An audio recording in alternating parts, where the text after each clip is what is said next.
గౌడ్ గారికి గంజాయి అమ్మకాల గురించి, రవాణా గురించి నమ్మదగిన సమాచారం అందింది.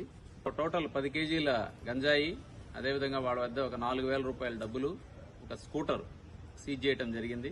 నెల్లూరు నగరం చుట్టుపక్కల వాళ్ళందరికీ అమ్మేటువంటి అలవాటు ఉందని చెప్పి మాకు కన్ఫెషన్లో ఒప్పుకున్నారు. జడ్జి గారి దగ్గర రిమాండ్ నిమిత్తం హాజరుపరచడం జరుగుతోంది. కొవ్వూరు ప్రజలకు పోలీస్ శాఖ తరఫున మేము చేసే విజ్ఞప్తి, ఏదైనా గంజాయి అమ్మకాల గురించి లేదా నిల్వల గురించి, రవాణా గురించి మీకు సమాచారం ఉన్నట్లయితే మా నోటీస్కి తీసుకొని రండి. సమాచారం ఇచ్చినటువంటి వాళ్ళ పేర్లు, వివరాలు రహస్యంగా ఉంచుతాము.